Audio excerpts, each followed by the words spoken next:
Je vais vous lire un conte intitulé La pierre d'Islande. Et quoi de mieux qu'un conte, un 24 décembre. C'était la veille de Noël. Dans la maison familiale, on préparait le réveillon qui allait réunir toute la parenté autour d'un festin à nul autre pareil. La maîtresse de maison, Silje Fjordirsdottir, avait mis les petits plats dans les grands. Elle voulait que la fête soit inoubliable. On commencerait par la traditionnelle kjötsuppa, la soupe d'agneau, sans laquelle Noël n'est pas Noël. Puis elle ferait déguster à l'assemblée un énorme lambaleri, sa spécialité, un gigot d'agneau qu'elle avait très soigneusement choisi, accompagné de confiture de rhubarbe. Autour de ce mets principal, la table serait garnie de petites assiettes de viande de mouton salé, de pommes de terre, d'oignons et de carottes. Tout cela mijotait depuis le matin dans la cuisine, interdite pour l'occasion aux enfants. Maintenant que les invités arrivaient, on les accueillait en distribuant des petits gâteaux et du vin chaud. Dans le salon flottait un délicieux parfum de cannelle et de pain d'épices. Partout brillaient de petites bougies, comme autant de feux follets. Des candélabres avaient aussi été allumés, enveloppant toute chose d'une douce et féerique lumière. Les enfants s'étaient réunis autour du sapin et s'amusaient avec les décorations. Un soldat de bois, attaché à une branche et dont la mâchoire cassait des noisettes, devenait le sujet d'incroyables aventures. Une boule multicolore se transformait en une nouvelle planète à explorer. Autour d'eux, les convives, un verre à la main, discutaient dans un joyeux brouhaha. Dans la cheminée crépitait un bon feu, et autour de cette cheminée, tout le long du mur, courait une bibliothèque. Cette bibliothèque, c'était le royaume d'Aldor, le fils de Silje Fjordirsdottir. Il y puisait sans cesse, et passait des heures à lire, englouti dans les fauteuils immenses de velours rouge. Aldor avait 10 ans. Au bout d'un moment, il en eut assez de jouer près du sapin. Il jeta un coup d'œil entre la forêt de jambes qui occupait la pièce et aperçut près de la cheminée, assis dans un de ces vastes fauteuils qu'il aimait tant, son arrière-grand-père. C'était un homme très âgé. Aldor avait pour lui une affection sans bornes. Il n'était pas le seul d'ailleurs à l'aimer. Dans la famille, il occupait une place à part. Il y avait toujours autour de lui une atmosphère particulière faite d'admiration, de respect et de tendresse. Dans son jeune âge, il avait été un violoniste exceptionnel, extraordinaire. Il savait faire vibrer les cordes de son instrument avec une sensibilité inouïe. À l'entendre, on ne pouvait s'empêcher d'être ému, on se sentait envahi de joie ou de tristesse selon l'esprit de la musique qu'il jouait. C'était chaque fois une expérience inoubliable. Sa réputation avait fait le tour du pays, et même bien plus encore. Il s'était produit dans les théâtres et les auditoriums les plus prestigieux du monde et avait connu un immense succès. À présent, en ses vieux jours, il n'exprimait plus son merveilleux talent que pour ses proches et lui-même au cours d'occasions comme celle de ce soir. Le vieil homme, justement, avait sorti son violon de sa boîte et l'accordait en prévision du petit concert qu'il donnerait après dîner. Aldor s'approcha de lui et regarda émerveillé les reflets que la lumière du feu de cheminée produisait sur l'instrument. « Grand-père, demanda-t-il, d'où te vient ce violon dont tu prends si grand soin ?»« C'est une bien étrange histoire, répondit le vieil homme. En fait, tu sais, Aldor, je ne l'ai jamais raconté à personne. » Il jeta un coup d'œil autour de lui et reprit. « Ici, personne ne me croirait. Mais toi, tu es différent.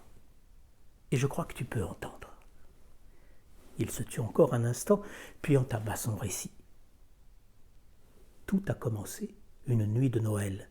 Un Noël tout comme celui-ci, et j'avais à peu près ton âge. Nous autres, les enfants, avions été amenés à nous coucher, tandis que les grandes personnes continuaient à bavarder. Il y avait dans la chambre avec moi ma sœur, mon frère et nos 2 cousins du Nord. Nous étions très excités. Le sommeil fut long à venir, car nous espérions secrètement, comme chaque année, surprendre le vieux Santa lorsqu'il viendrait déposer ses cadeaux. Nous restâmes un long moment, les oreilles aux aguets, dans l'obscurité, mais finalement le sommeil nous gagna. C'est un peu après qu'une chose étrange m'arriva. Soudain, je me levai dans mon sommeil. Ma sœur me raconta le lendemain qu'elle m'avait vu quitter la chambre, en proie à une crise de somnambulisme.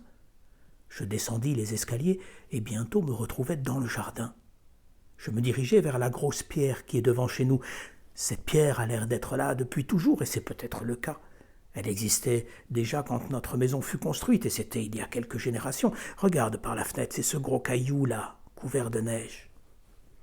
Aldor n'avait pas besoin de regarder, il savait très bien de quoi son arrière-grand-père parlait. Ce rocher faisait partie du paysage. Le vieil homme poursuivit son récit. Arrivé devant cette pierre, j'entendis alors du bruit qui venait de l'intérieur. J'approchai mon oreille et le bruit se fit musique. Je reculai de surprise, et c'est alors que surgit sous mon nez un elfe, pas plus grand qu'un doigt, et qui me dit « Bonjour humain, voudrais-tu te joindre à notre fête de Noël? Nous avons déjà beaucoup d'invités, mais tu es le bienvenu. » Je fis oui de la tête, et instantanément me retrouvai à l'intérieur du caillou. Je devais moi-même être devenu tout petit, car l'endroit me parut immense. C'était comme une taverne en bois, coiffée d'une magnifique charpente à la mode viking. Il régnait dans ce lieu une animation fantastique. Je regardai autour de moi et reconnus des êtres que je connaissais bien. C'étaient ceux dont nous parlent les contes. Il y avait là les 13 trolls. Ils occupaient à eux seuls une grande table garnie d'une montagne de bouillies, de rummegrut, de saucisses. Ils entouraient respectueusement leur horrible mère Gurulla, qui présidait la tablée, son chat noir posé sur son épaule bossue. Elle paraissait d'excellente humeur et en était du coup un peu moins terrifiante. C'est souvent le cas avec les gens. Dès qu'ils sourient, ils ont l'air plus sympathiques. Sur le plateau des desserts bondissait d'une auge à l'autre l'insatiable lutin Skurgarmur, le visage, la veste, le pantalon, le bonnet et les cheveux maculés de yaourt qui, comme chacun sait, constituent sa seule nourriture et la passion de sa vie. Sur une scène faite de planches posées sur des tonneaux, un orchestre de nains et de trolls jouait une musique endiablée. Je ne sais comment je les rejoignis, et mes jambes se mirent à danser toutes seules. Une sensation d'euphorie s'empara de moi. Entre la charpente et le sol, flottant au-dessus des convives, parfois, à leur frôler la tête de leur voile de brume, volait un chœur de fées. Elles accompagnaient l'orchestre de leurs chants, et les noceurs reprenaient avec elles les refrains. Alors que je dansais toujours au son trépidant de l'orchestre, un groupe d'elfes et de gnomes me rejoignit sur scène. Ils passèrent leurs bras dans les miens, et nous formâmes une farandole, courant et sautant tout autour de la taverne. Au bruit qu'il faisait, comme s'il voulait accompagner l'orchestre et l'amener à jouer le plus vite possible, je reconnus Hurdaskelir, le gnome claqueur de porte, et blâme, il ne s'arrêtait plus. Dans ce joyeux tumulte, elfes, fées, trolls, gnomes, nains et lutins passaient le plus merveilleux des moments, et moi-même, je me sentais le plus heureux du monde. C'est à ce moment que mon voisin me demanda si je voulais vivre dans leur monde. Ah, c'était terriblement tentant. Et il me demandait cela aussi simplement que s'il m'avait proposé de me donner une part de gâteau. J'avais une envie terrible d'accepter. Mais tandis que je commençais déjà à m'imaginer la vie dans ce monde merveilleux, je vis l'image de ma petite sœur, et je pensais alors au chagrin qu'elle aurait de me perdre. Je refusai l'invitation. L'elfe ne se fâcha pas, au contraire. Pour me remercier d'avoir passé la soirée avec lui, il me dit « Rentre chez toi, humain, et demain, sous le sapin, ton vœu le plus cher sera exaucé. » Dès qu'il eut prononcé ces mots, je me retrouvai hors du caillou, en pyjama, sous la neige, devant la maison. Je rentrai bien vite et m'endormis d'épuisement. Au petit matin, ce fut ma sœur qui me réveilla en me tirant par la manche. « Viens, viens, Santa est passé, les cadeaux sont tous sous le sapin !» Nous dévalâmes l'escalier et rejoignîmes nos parents près de l'arbre décoré. Lorsque j'ouvris mon paquet, devine ce que j'y trouvais. « Un violon !» s'écria Aldor. « Eh oui, ce violon-ci !» répondit l'arrière-grand-père, posant l'instrument délicatement dans son étui. « Oui, c'était mon rêve depuis tout petit, mais je n'en avais jamais parlé à personne. Depuis, il ne m'a plus quitté. Allez, viens, je crois que le repas va commencer. » En effet, toute la famille était déjà à table, on n'attendait plus qu'eux. La soirée fut réussie. Les plats que la mère d'Aldor avait préparés avec tant d'amour eurent un grand succès. Lorsque le dessert fut passé et le concert terminé, Silje Fjordursdottir eut la lourde tâche d'amener les enfants se coucher. La fête allait durer encore longtemps, mais il se faisait tard pour les petits. Aldor, sa sœur et les cousins invités mirent un certain temps à quitter la pièce, et encore plus de temps à s'endormir, chacun dans le silence, tendant l'oreille avec l'espoir d'entendre l'arrivée de Santa. Cette nuit-là, Aldor fit un beau rêve. Il avait rejoint son arrière-grand-père au banquet des elfes. Il festoya toute la nuit au son endiablé des violons de l'orchestre des nains et des trolls. Il fit une bataille de yaourt avec l'insatiable Skurgarmur, mais bien sûr il ne gagna pas, car personne ne peut vaincre Skurgarmur à ce jeu-là. De table en table, il demanda à tout un chacun, Ondin, Huldre, Nis, de lui conter une histoire. Tous se prêtèrent au jeu avec joie, et les rires fusaient de toutes parts, car chaque histoire réveillait un joyeux souvenir. Ils dansèrent encore et encore. Les fées, trop heureuses d'apprendre à ce jeune humain gigues, trilles et quadrilles, ne le lâchaient plus.